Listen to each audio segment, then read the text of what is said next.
Good evening, everyone. I'm just going to wait for a couple more to join. While we wait, if you maybe just want to pop in the chat there, your name and where you're watching from, and everybody else can then also obviously see who's watching and all of that. So we'll just give it a couple of minutes, and then we'll get stuck into it. Hello, Sally. I hope that you are doing well. Anna, hi, all the way from Germany. Thanks for tuning in. Milena, great.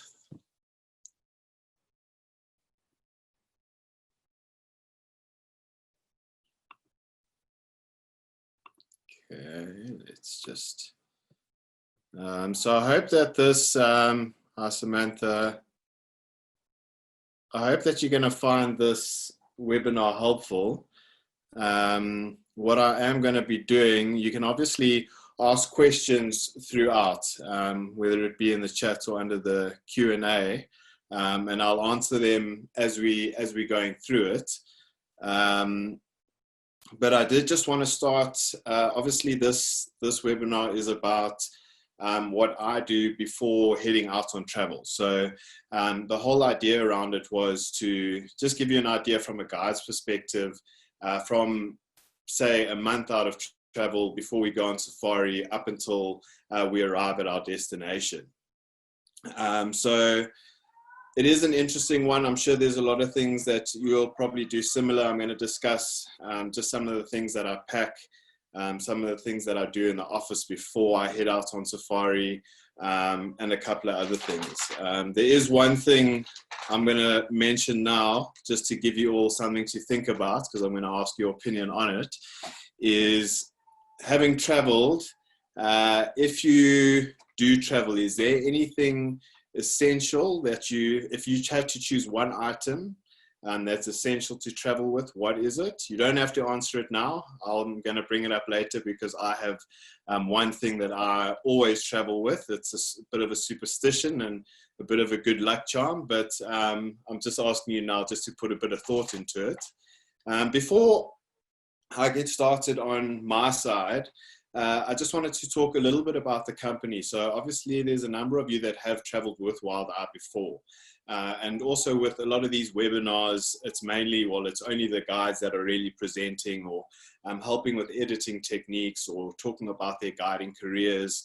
And I think we need to speak a little bit more about the rest of our team, who are just as important and actually look after us guides. And those are the ladies and Zanda in the office. So Laura is operations manager. She pretty much runs and looks over the office. And the ladies in the office, there's Elisma, who does the finances. She's the one that takes all your money from you.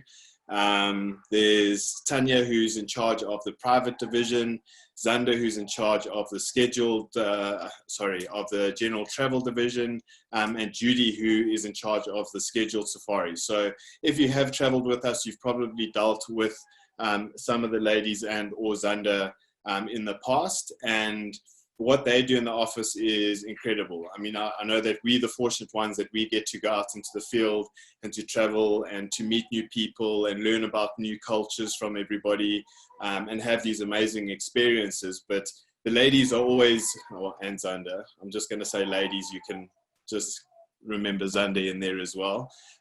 They put a lot of work behind the scenes that I don't think gets a lot of recognition for, especially when it comes to travel, arranging travels. Any of you that have booked travels through us will know the amount of work that Judy puts through in her scheduled departures in terms of information and her communications. It's the same as private safaris, how much Tanya puts into her work, and how much she helps you with all of the arrangements and all of the questions that you may have. I know that the ladies help us guides as well, an extreme amount. You know, without them, I don't think our company would be quite what it is now. You know, they are lifeline. So when we out in the field, doesn't even have to be out in the field. It can be stuck at Johannesburg International Airport with an issue. They're the first ones that we call, and they manage to handle the issue. There's there's one example that I can talk about. The beginning of last year, I had a private safari to Kenya. Now we use Kenya Airways, and I had my ticket, everything booked, everything was sorted, organized, and the private had been organized the year before. So now it was a couple of days out. This was before I had a whole routine of what I'm going to chat about shortly with all of you. But it was a day out from safari, so I was leaving the next day. I went to check in online on Kenya Airways. You can check in, I think it's 30 hours before the time. So I waited patiently because I obviously wanted my seat. I like an aisle seat. I don't like to be trapped against the window. So I always try and check myself in before. And I was sitting in the office, got all my details, got my ticket number out, all of that, filled in everything, filled out my passport, and it said that this ticket isn't valid. Now I'm flying out to Kenya the next day for private, and I'm starting to panic a little bit just because I don't know why it doesn't accept my passport. So I went out of the whole thing, went in again on my laptop, typed in all my stuff, same thing, ticket is invalid. So I went onto my phone because I downloaded the app on my phone, and I went through the whole process on my phone, and it said that my passport was invalid, which means that a lot of countries, and I'm sure most of you know this, but it's just a heads up and a tip, because I learned the hard way, is to make sure that your passport hasn't expired within the time of travel. It's either, I think it's 6 months that you need, and mine had expired by about 3 months, 4 months. So I was well within the expiration date. So now we started panicking as well, because we had a number of privates out. So there wasn't many people to take my place. And last minute now, having chatted to the guests and had discussions with them, and I'm going to be meeting them here. We're going to be doing this. This is the itinerary. This is what to expect. All of that suddenly goes through my head now, and now we're going to have to make a complete change. And I'm not going to mention anything here in terms of how it happened, but obviously Tanya, being in charge of the private sector or section, she made a couple of phone calls, and I managed to get onto the plane to Kenya the next day, and hosted the safari, had no issues. I was obviously panicking when I got to the airport, but managed to go through security, passport control, checked in, everything, arrived on the other side, and the whole safari went along as if nothing had happened. So I learned the hard way. Yes, I stressed myself out. I did stress the office out as well. It's not something that we always think about, especially as guides, and a lot of you will travel on a fairly frequent basis. So it is something, it sounds stupid and sounds silly, but it is something just to take note of. So just having started that story, I just wanted to obviously show my appreciation for all the behind the scenes work, and just let all of you know that there's a lot that goes on that you don't see through these webinars, or that you don't necessarily see through our Instagram stories. And yeah, it's a lot of hard work that goes into it, and we're obviously very fortunate to have an incredible team that we do. Moving on to some of the things that I do, some of them may be what you do as well, but I wanted to give it to you from a guiding point of view. As you all know, I was a full-time guide for 9 years, so traveling part didn't really affect me at all. You know, my traveling was the 5-minute drive up to the airstrip from the lodge to collect my guests, bring them back down, drop them off. They would get introduced into the lodge, showed their rooms, and then I would see them for game drive. So I had nothing to worry about. I didn't have to worry about connecting with guests. I didn't have to worry about organizing flights for guests. I didn't have to worry about any of the logistics. That's what I'm trying to get at. Whereas now, it's a completely different role, and it has taken some time to get into that mindset and to change my mindset, because I'd been doing full-time guiding for so long that it didn't really come naturally to me. So just a couple of things that I like to do is, normally 1 month out from a safari, is just touch base whether I've traveled with a guest before or not, just to send them an email, and just to make sure that they're still on board, that they're excited for the trip, that if they've got any questions or anything like that. It's also a time for me then, if it's a new destination, to be able to research it. You know, a lot of the time, and most of our privates, we often go to places that we maybe haven't visited yet, or none of the other guides have been to yet. So there's a lot of research that goes on behind the scenes, from the travel arrangements, which we would sit down with Tanya and run through, or if it is a scheduled trip, we'll sit down with Judy and we'll run through the travel arrangements, because obviously guests are our priority. So we need to, as soon as that safari starts from when the guests start leaving at their different destinations. And us as guides need to know everything about specific guests, where they're coming from, where they're landing, what's the layover time, which hotels are they staying in. We need to take in all of that, so that when we're moving around, we're not panicked during our travels and wondering where guests are and where we should be meeting them. That's all the kind of stuff that I try and go through well in advance. It's mainly just finding out about, so let's talk about the Masai Mara, for example. A month out, I'll start, because we have the Mara camp for 5 months out of the year, and it's our biggest product. I'll start watching and spending taking a little bit more notice in terms of what is happening in terms of animal movements, what the guides are seeing, what the water levels like, what the vegetation's looking like, what the temperatures are like. All of that kind of stuff. I'll start to just follow along and try and get a feel, so that I know what to expect when I get there and how I can prep my guests. So a 1 month mailer out, or a FaceTime, face-to-face with the guest, just to make sure that they're all on board. Then moving forward to about a week out, once again, it's something that I obviously had to adjust to, and was made a big difference, was now contacting guests again. So this is the exciting time. This is when, you know, you're a week out, 7 days, you're about to go on an incredible safari. And I know from conversations that I've had, people get so excited that they often overlook small things that they should be packing, or that they didn't necessarily think of, or questions that they didn't necessarily ask.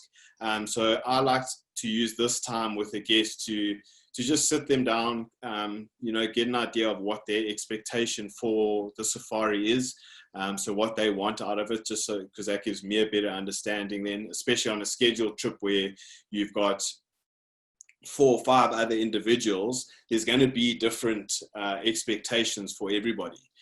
So from my point of view, it makes it easier knowing ahead of time what a certain person is looking for, that someone else may not be, and vice versa. So it becomes a management point of, from a management point of view, it becomes a lot easier knowing that kind of thing ahead of time. I also try and ask them what they want out of the experience. So obviously our slogan is change the way that you see the world. So from our point of view, we want to try as best as we can to change the way that you see the world. And by knowing what you want from the safari, it gives us a massive head start and puts us in the right direction in giving you the ultimate experience. Because yes, for some of you, you may travel on a regular basis, and you may have the opportunity to go on multiple safaris to multiple destinations.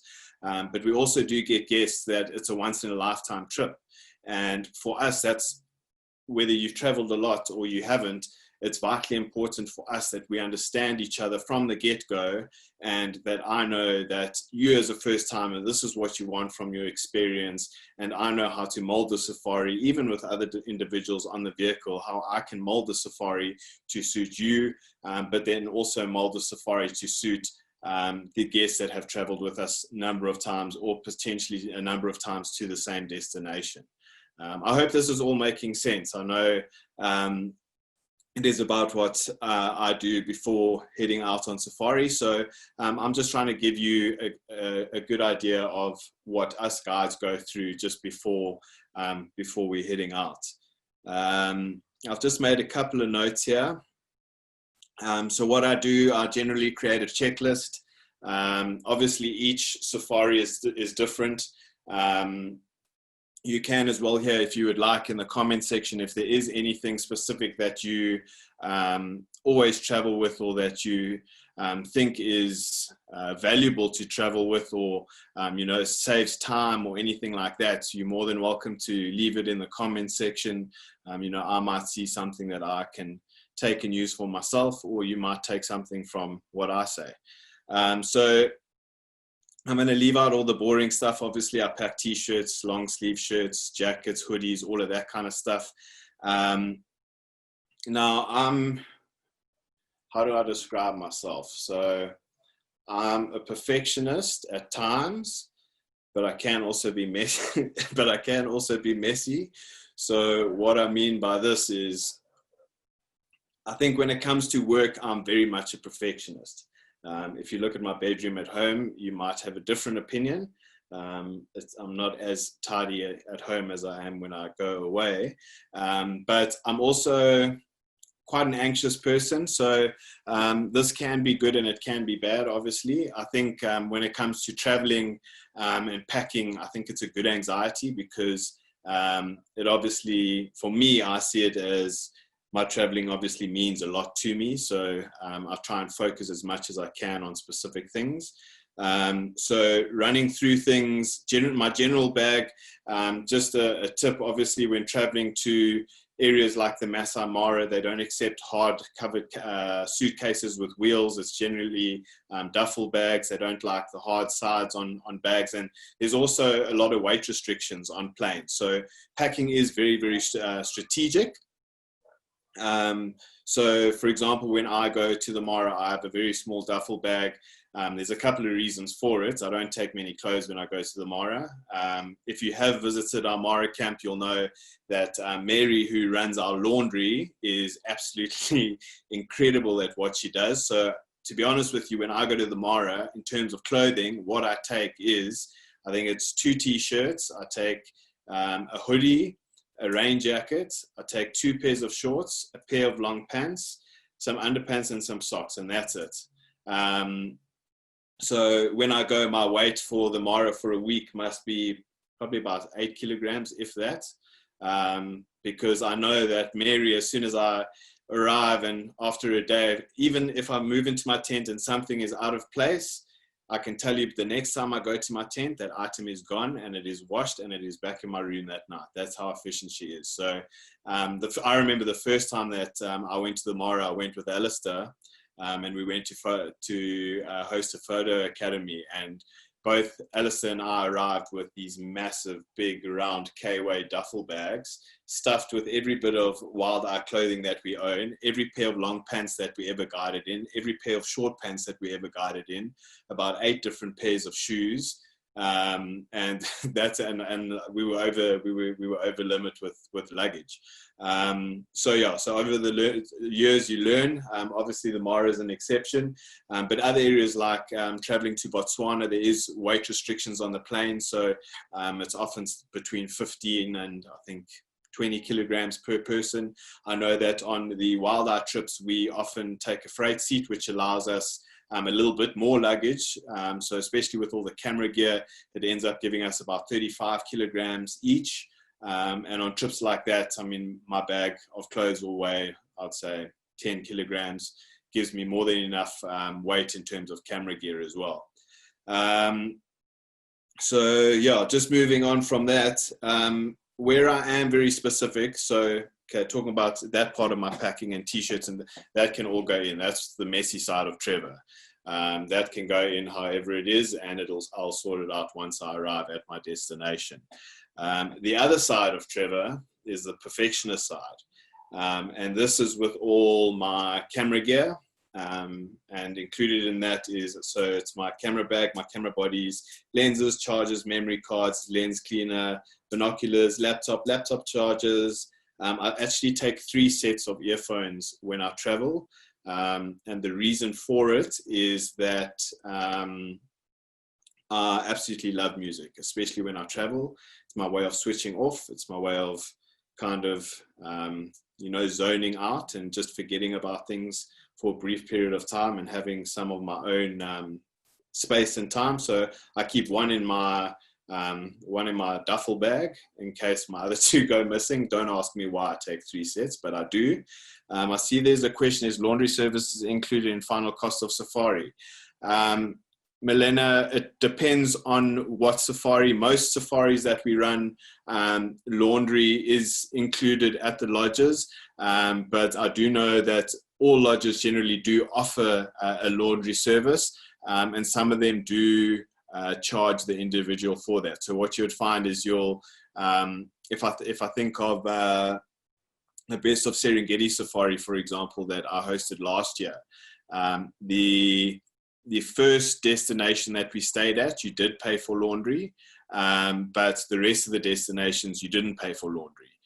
So what we advised guests, so this question, sorry, I'm getting a bit sidetracked, but this question has multiple answers. But what we did, for example, on this trip was we told our guests it's the beginning of the safari, it's the first 2 nights. If you don't need to do your laundry, don't do it here because you are going to be charged for it. It may be $20 for a load of laundry. Rather wait for the next camps, because the camps that followed, there was no charge for laundry. So it does depend on the safari that you're hosting, and these kind of details will all be sent through to you, whether it's a private safari with one of the guides or a scheduled departure trip. Either Judy or Tanya will send you through all this kind of information, with what to pack in terms of clothing, what the temperatures could be like, if laundry is included, excluded. They'll send you through all the information that you need. And obviously then, like I mentioned earlier, us guides will touch base with you closer to the time, and we can discuss things that may be like this. If you weren't too sure of a laundry service, I would then be able to give that information for that specific safari to you. So as I was saying, I've got my binoculars, laptop charger, earphones, external hard drives, battery packs for my phone, all of that kind of stuff. And now this is where I'm a perfectionist. So when I pack my camera bag exactly the same every single time I go on safari. It is a bit weird. I don't know why I do it. I've always done it like that. I think there's so many different bits and pieces that go into a camera bag that I'm very fearful of losing something. But it also helps because safari is not about us. Safari is about you. Whether it's a photographic safari or you're coming on safari without a camera, my camera equipment makes no difference to you, and it shouldn't. Your camera gear, your safari comes before mine. The only reason I'm there is for you, is what I'm trying to say. So I like to pack my camera gear so that I know exactly where everything is. And I've gotten into a routine where I know where everything is, that if I need something quickly, I can grab it. There's no faffing around through my bag, throwing things all around, trying to find stuff at the last minute or whatever the case may be. I know exactly where everything is all the time. I did just want to go to essential packing items. So these are items some people don't think of, and this is also where I'm going to mention my lucky charm that I take with me. I'll show you shortly, but I take a medicine bag everywhere that I go, which normally consists of like a general antibiotic. It consists of Valoid for nausea, Buscopan for stomach, pain tablets, rehydrates. So a whole variety of it's basically just a basic medicine bag of stuff that I may need when I'm out in the field. The antibiotic is just because sometimes we go away for extended periods of time, and you're out in the middle of nowhere and you never know when you may need what. And then another one is obviously toiletries, just to make sure that I've got all of that. Sunscreen is a big one, especially the African sun is hot. I know that we travel all over the world, and yes, there is heat all over the world, so sunscreen is a big one. Got to protect the skin. That brings me to my next one, face products. I take a lot of my anti-aging cream just to keep the creases and the wrinkles out of my face. No, I'm joking about that one. The earphones is essential, so taking 3 sets of earphones. I think I would really have an anxiety attack if I wasn't able to listen to music during my travels. A torch is another one. Torch is always a good one. People often forget them, but moving around at night, especially in some of the smaller camps and wilder camps that don't necessarily have fences. Yes, you may have people walking you back and forth from your tent, but it is always a good idea just to have a little torch with you or a headlamp.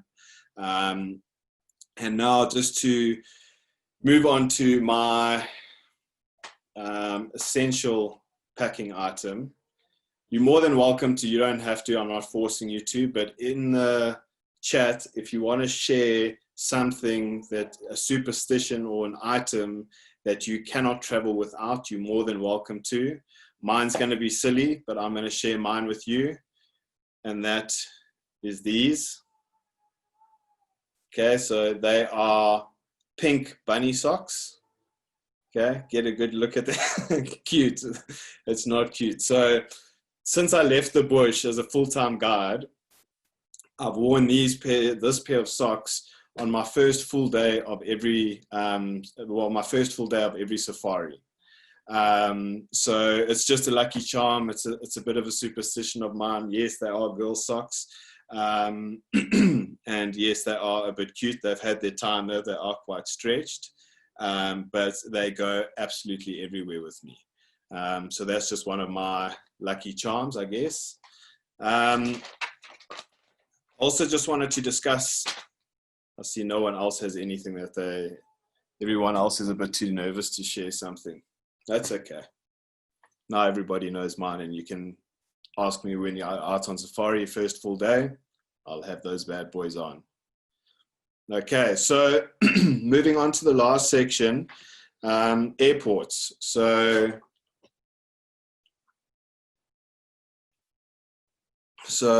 I'm like I mentioned earlier, I can be quite an anxious person, and it's the same thing in airports. I do get quite anxious.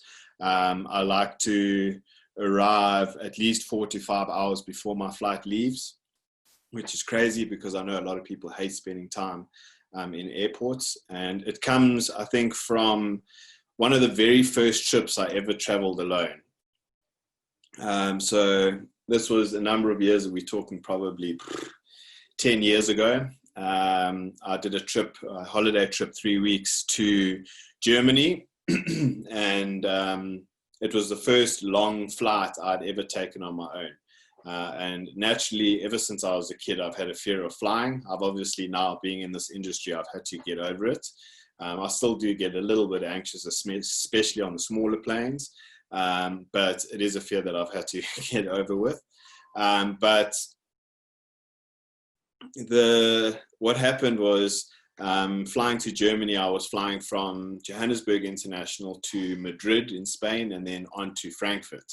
And the day before, I was getting so anxious and so worked up, and it was for a holiday, so it was for a good reason. There was no reason to be panicking and nervous. It was just me traveling on my own, and I was getting very nervous because it wasn't a direct flight. So I went to the doctor and had a chat to the doctor, and he recommended some sleeping tablets and some calming tablets for me. But he recommended 1 sleeping tablet and 4 calming tablets if needed on the way there. And then 1 sleeping tablet and 4 calming tablets for the way back if need be. So the calming tablets, just to put under the tongue, they're very mild. They don't do too much. So I obviously felt a lot more comfortable having this now. And what happened was I arrived at the airport, put my bag through, got my ticket, went through security and passport control, and then sat at the gate from about an hour before it opened. And half an hour came, 15 minutes came. So I then took 1 of my sleeping pills, because this flight time was about 10 hours. And now I was already super anxious. So what I did is I took my sleeping pill and 4 calming pills. And I thought, okay, well, this is going to knock me quite a bit, but 15 minutes time, I'm going to be on the plane, and off we go. So we then sitting there, 15 minutes comes and goes, still nothing. They come up on the intercom and they say, no, we've been delayed. We've got a couple more minutes and we're going to start boarding. Half an hour goes by and I'm still sitting there, nothing's happening. I'm still as anxious as anything, shivering, shaking, my legs are quivering. I don't know what to do with myself. So my wonderful idea is, now that I think I've worked this through my system, and, and I end up taking my second sleeping tablets and my 4 calming tablets. So I do not recommend this to anyone. It is a lesson well learned. I took all of the tablets, sat there for another about 5-10 minutes, and then they said, right guys, we are ready for boarding. And we got up and we all started walking through, checking tickets, and I was one of the first to the front of the plane, and a guy came out in front of me and he said, no, hold on, there's been another issue that they need to fix quickly. And pretty much as he said that, I went from here to here. All my medication hit me at once, and I just remember feeling wobbly. Everything was slow. It sounded like I heard slow, like voices in slow motion.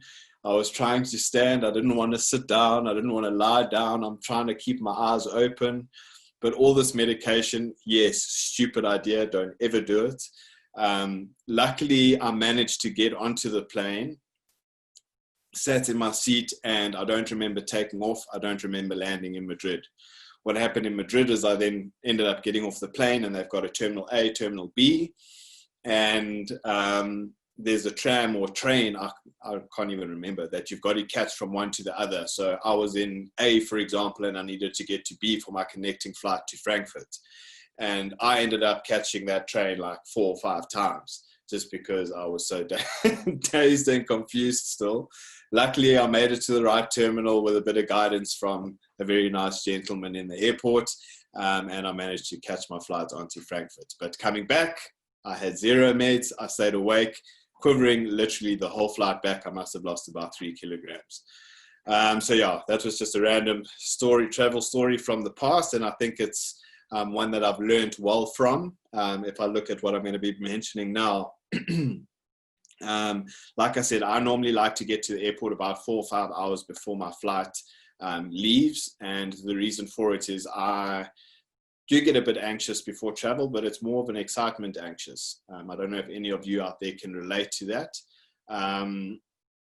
but I do get excited. I like to just know that I have my tickets, that my bags are checked in, that my weight is right, that I've gone through passport control, and once I've done that, then I start to settle down. I normally go and grab a coffee and a bite to eat, and start listening to a bit of music, and zoning out. And then about at least an hour before my flight leaves, I'll go and find the gate, make sure it's the right gate, and I'll sit there, and for some reason I will unpack my entire camera bag and repack it again, just to make sure that everything, it sounds silly, but that everything is still where it needs to be. And once I'm happy with that, earphones in, listen to music, I get onto the flight, and for the duration of that flight, I try and switch off. So I listen to music, I close my eyes, I sleep, because there's so much running through your mind when you're responsible for other people, that you don't want to burn out before a trip, especially if it's a long trip, 2-3 weeks long, or whatever the case may be. If it's a 2-week stint in the Mara, you need to preserve yourself. So taking that me time is very, very important. Once I'll use Kenya again as an example. Once I arrive in Kenya, I like to get through the airport as quick as I can, get out, meet Billy or whoever it may be, or the transfer company it is that's taking me to the hotel. Get to the hotel, I like to then find out all the information. So if there's any guests of mine that are staying there, then I'll try and meet up with them for dinner. If they're not, then I'll obviously know that they're staying at a nearby hotel. I'll make contact with them either via WhatsApp or via email, or I'll essentially then try and phone them, just to make sure that we're all on board with the same plan. So I like to, once I arrive at the hotel, I switch on again. I like to know what's happening when, our flight times for the next day, how long in advance we need to be there, and then make sure that if it is a variety of different hotels, make sure that their transfers are booked for the right time, and that we'll all meet up at roughly the same time and be ready for our flights. So once that's done, I'll then go to my room, start unpacking all my stuff, and then pretty much switch off again. Obviously let the office and work know that I've arrived safely, but then I'll either go and have a gym session, or I'll order in something to eat and try and get an early night's sleep before the safari starts. Next morning, up early. Yes, I'm not a morning person, but I am excited to get on safari, so I like to be up in the lobby early. If there are guests there, I'll meet and greet them. Make sure that everything is all right with them, that they've packed everything, that they've got everything, that they haven't left anything in the room, get into the transfer vehicle, and then pretty much usher them through the smaller airport and make sure that we are on the other side safely and ready to head on to our next destination. And that's pretty much where tonight's talk ends. It's a lot that we go through as guides. I know a lot of it sounds simple, but you know, guiding is an amazing job. It's an amazing career. I'm very fortunate to do what I do. It's very different to what I used to do. Yes, it's still guiding, but I love the personal attention that we're able to give each individual. I love that it challenges me mentally, and it enables me to grow as an individual. It stimulates me. And that's all that I asked for when I left the full-time guiding job. I see there is a question: is the Johannesburg airport a difficult one to navigate? It's not a difficult airport at all. For me, it's actually very, very easy. I'm one that gets lost in most malls, so you'll be perfectly fine. I lost, just a random story here, but a couple of months ago, I lost my vehicle in in Rosebank. None of you'll know it, but there's a big mall called Rosebank. I parked my car, I entered through a Woolworths, and once I'd done my shopping, I couldn't find my car for about half an hour. And I had the whole security team searching the parking lots for my vehicle. So just randomly, sorry, I went a bit off track there. Yes, Johannesburg Airport is not a difficult one to navigate. You will be perfectly fine. Does anybody else have any other questions or anything regarding traveling before a destination, or any concerns that you may have before traveling to a destination, anything like that? Julie, is there anything you wish your guests would know or prepare for before a trip? So this comes down to what we normally do a week out on safari. So obviously, depending on if it's private or scheduled travel, either Tanya or Judy would have sent through a whole bunch of information that'll answer most of your questions. But normally the week out contact that we have, I like to try and do it face to face like this. It just gives me an opportunity, if we haven't met, to have this FaceTime and this connection, and it allows me to address anything from my side. So that would be what your expectations are for the trip. What are your concerns for the trip? Is there anything that's bugging you? Is there anything? Are you winning with packing? Is there anything like that? That's the time that I'll be able to then sit and go through any of those kind of questions with you. I hope that answers all your questions. I hope that you enjoy this. Is there any further questions? Anyone else got anything? Yes, no, maybe. I hope that you all enjoyed it. Remember to all stay safe out there. Thank you all for listening and for watching. I really, really appreciate it. I've got another webinar on Monday. It is 4 o'clock in the afternoon, South African time, and that is what I do after travel, which is also quite an interesting one. There's a few tips and things that I'll share with all of you, very similar to this, but I've got a couple of stories and some funny stories to share with you about post-travel as well. So thank you all for joining. I really, really appreciate it. And I hope that wherever you are in the world, you enjoy the rest of your evening. Have a good morning, Have a great day. I'll catch you all soon. Thanks very much, everyone. Bye.